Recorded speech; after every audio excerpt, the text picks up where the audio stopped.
ಎಲ್ರಿಗೂ ನಮಸ್ಕಾರ. Welcome back my YouTube channel. ನಾನು ತನಿಕಾ. ಇವತ್ತಿನ ಸ್ಪೆಷಲ್ ಏನಪ್ಪ ಅಂದರೆ, ನಾವು ಹಿಂದೆಲ್ಲ ಗಿಣ್ಣ ತಿನ್ನಬೇಕು ಅಂದರೆ ಹಸು ಕರುನೇ ಹಾಕಬೇಕಿತ್ತು.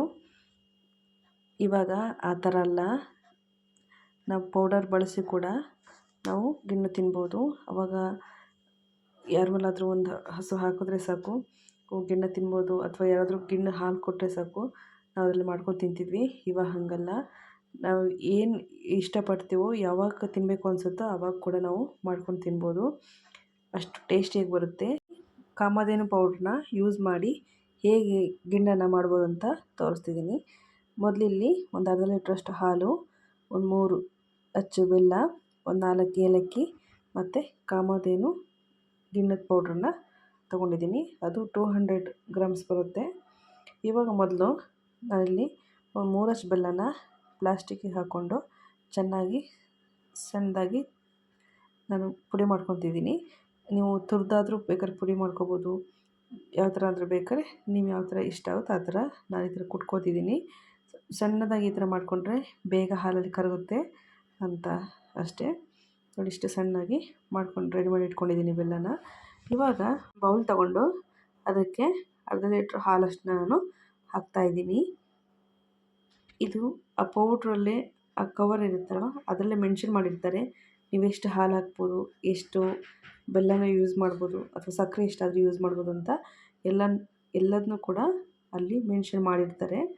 ನೋಡಿ, ಈ ಥರ ಹಾಲು ಹಾಕಿಬಿಟ್ಟು ನಾನಿಲ್ಲಿ ಬೆಲ್ಲನ ಏನು ಜಜ್ಜಿಟ್ಕೊಂಡಿದ್ನಲ್ಲ ಅದನ್ನೆಲ್ಲ ಇದಕ್ಕೆ ಸೇರಿಸಿ ಚೆನ್ನಾಗಿ ಮಿಕ್ಸ್ ಮಾಡ್ತಾಯಿದ್ದೀನಿ. ಇವಾಗ ಒಂದು ಸ್ಪೂನ್ ಅಥವಾ ಈ ಥರ ಒಂದು ಬ್ಲೆಂಡರ್ ತಗೊಂಡು ಬೆಲ್ಲ ಕರಗೋವರೆಗೂ ಈ ಥರ ತಿರುಗಿಸಿ, ಮತ್ತು ಇಲ್ಲಿ ನಾನು ಏಲಕ್ಕಿನ ಪುಡಿ ಮಾಡಿ ಹಾಕ್ತಾಯಿದ್ದೀನಿ. ಇವಾಗ ನೋಡಿ, ಇದೆ ಕಾಮಧೇನು ಪೌಡ್ರು, ಗಿಣ್ಣದ ಪೌಡ್ರು. ಇದು ಆನ್ಲೈನಲ್ಲೂ ಸಿಗುತ್ತೆ ಅಥವಾ ಪ್ರಾವಿಷನ್ ಸ್ಟೋರ್ಗಳಲ್ಲೂ ಸಿಗುತ್ತೆ. ಇವಾಗಂತೂ ಎಲ್ಲ ಕಡೆಯೂ ಸಿಗುತ್ತೆ. ನಾನಿದು ಆನ್ಲೈನಲ್ಲಿ ತರಿಸ್ಕೊಂಡಿದ್ದೆ. ನೋಡಿ, ಈ ಥರ ಈ ಪೌಡ್ರನ್ನ 200 ಗ್ರಾಮ್ಸ್ ಇರುತ್ತೆ. ಆ ಪೌಡ್ರನ್ನೆಲ್ಲ ಫುಲ್ ಹಾಲಿಗೆ ಹಾಕಿ ಈ ಥರ ಚೆನ್ನಾಗಿ ಮಿಕ್ಸ್ ಮಾಡಬೇಕು. ನೋಡಿ, ಈ ಥರ ನಾನು ಯಾಕೆ ಈ ಥರ ಬ್ಲೆಂಡ್ ಮಾಡ್ತಾಯಿದ್ದೀನಿ ಅಂದರೆ, ಆ ಪೌಡ್ರ್ ಗಂಟು ಆಗಿರುತ್ತಲ್ವ, ಗಂಟು ಆಗಬಾರ್ದು ಅಂತ ಈ ಥರನ ಫುಲ್ಲು ಬ್ಲೆಂಡ್ ಮಾಡಿದ್ರೆ ನೋಡಿ ಆಗುತ್ತೆ. ಇಷ್ಟೆಲ್ಲ ಆದಮೇಲೆ ಇವಾಗ ಇದನ್ನ ಸೋಸ್ಕೊಳ್ಳೋಣ. ಒಂದು ಪಾತ್ರೆಗೆ ಬೆಲ್ಲದಲ್ಲಿ ಕಲ್ಲು ಆ ಥರ ಏನಾದರೂ ಇದೆ ಅಂತ ಈ ಥರ ಚೆನ್ನಾಗಿ ಸೋಸಿ ಇಟ್ಕೋಬೇಕು. ನೋಡಿ, ಬೆಲ್ಲ ಆದರೂ ಕರಗಿಲ್ಲ, ಇನ್ನೂ ಸ್ವಲ್ಪ ಕರಗಬೇಕು. ಮತ್ತು ಇವಾಗ ಇಷ್ಟು ಸೋಸ್ಕೊಂಡು ಇದಕ್ಕೆ ಮತ್ತೆ ಸ್ವಲ್ಪ ಇದೇ ಹಾಲನ್ನ ಹಾಕ್ಬೋದು. ಹಾಕಿ ಮತ್ತೆ ಬೆಲ್ಲ ಕರಗೋವರೆಗೂ ಅದನ್ನ ಈ ಥರ ತಿರುಗಿಸ್ತಾ ಫುಲ್ ಬೆಲ್ಲ ಕರಗಿಸಿ ನಾವು ಮತ್ತೆ ಸೋಸ್ಕೊಂಡು ಇಟ್ಕೊಳ್ಳೋದು.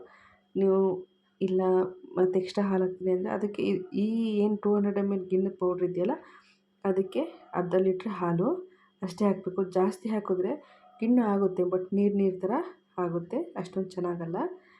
ನೋಡಿ, ಈ ಥರ ಎಲ್ಲ ಸೋಸಿ ರೆಡಿ ಮಾಡಿ ಒಂದು ಪಾತ್ರೆಗೆ ಹಾಕಿ ಇಟ್ಕೊಂಡಿದ್ದೀನಿ. ಇವಾಗ ನಾವೇನು ಕಡ್ಬಿನ ತಪ್ಪಲಿ, ನಾನಿಲ್ಲಿ ಕಡ್ಬಿನ ತಪ್ಪಲಿ ಯೂಸ್ ಮಾಡ್ತಾಯಿದ್ದೀನಿ.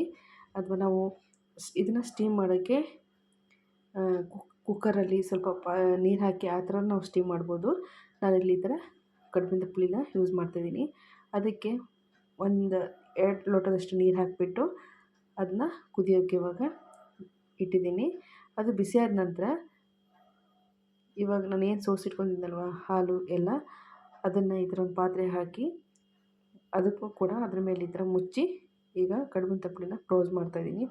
ಇದನ್ನು ನೀವು ಒಂದು 20ರಿಂದ 25 ನಿಮಿಷ ಬೇಯಿಸಿದ್ರೆ ಸಾಕು, ಫುಲ್ ಚೆನ್ನಾಗಿ ಬೆಂದು ರೆಡಿಯಾಗಿರುತ್ತೆ. ಒಂದು 20 ನಿಮಿಷಕ್ಕೆ ತೆಗೆದು ನೋಡ್ತಾಯಿದ್ದೀನಿ. ನೋಡಿ, ಇವಾಗ ನೋಡಿದ್ರೆ ನಾವು ಬೆಂದಿದೆಯಾ ಇಲ್ವಾ ಅಂತ ನೋಡಿ, ಈ ಥರ ಸ್ಪೂನಲ್ಲಿ ಹಿಂಗೆ ಇದು ಮಾಡಿದ್ರೆ ನೋಡಿ, ಬೆಂದಿಲ್ಲ ಅಂದರೆ ಹಾಲು ಅದಕ್ಕೆ ಅಂಟುತ್ತೆ, ಬೆಂದಿದ್ರೆ ಈ ಥರ ಅಂಟಲ್ಲ. ನೋಡಿ, 20 ನಿಮಿಷಕ್ಕೆ ಇದು ತುಂಬ ಚೆನ್ನಾಗಿ ಬೆಂದು ರೆಡಿಯಾಗಿದೆ. ನೀವು ಇವಾಗ ಹಸು ಕರುನೇ ಹಾಕಬೇಕು, ಅಥವಾ ನಮ್ಮನೇಲಿ ಹಸು ಇಲ್ಲ ಅಂದರೆ ಬೇರೆಯವ್ರ ಮನೆ ಆ ಥರ ಕೊಡ್ತಾರೆ ಅಂತ ಕಾಯಬೇಕು ಅಂತ ಏನೂ ಇಲ್ಲ. ಸೇಮ್ ನಾವು ಯಾವ ಥರ ಏನು ಹಸು ಕರು ಹಾಕಿದಾಗ ನಾವು ಹಾಲಲ್ಲಿ ತಿಂತೀವಲ್ಲ, ಗಿಣ್ಣದ ಹಾಲಲ್ಲಿ ಮಾಡಿ ತಿಂತೀವಲ್ವ, ಅದೇ ಅಷ್ಟೇ ಟೇಸ್ಟ್ ಇರುತ್ತೆ, ಅಷ್ಟೇ ಚೆನ್ನಾಗಿ ಕೂಡ ಇರುತ್ತೆ. ನೀವು ನೋಡ್ಬೋದು ಇವಾಗ.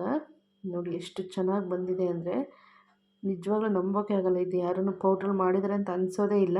ಅಷ್ಟು ಚೆನ್ನಾಗಿರುತ್ತೆ ಟೇಸ್ಟು. ನೀವು ಒಂದು ಸಲ ಟ್ರೈ ಮಾಡಿ ನೋಡಿ, ತುಂಬ ಚೆನ್ನಾಗಿರುತ್ತೆ. ತುಂಬ ಈಸಿಯಾಗೂ ಕೂಡ ಮಾಡ್ಕೋಬೋದು. ನೀವು ಒಂದು ಸಲ ಟ್ರೈ ಮಾಡಿ ನೋಡಿ. ಈ ರೆಸಿಪಿ ಇಷ್ಟ ಆದಲ್ಲಿ ಲೈಕ್ ಮಾಡಿ, ಶೇರ್ ಮಾಡಿ, ಕಮೆಂಟ್ ಮಾಡಿ. Thank you for watching.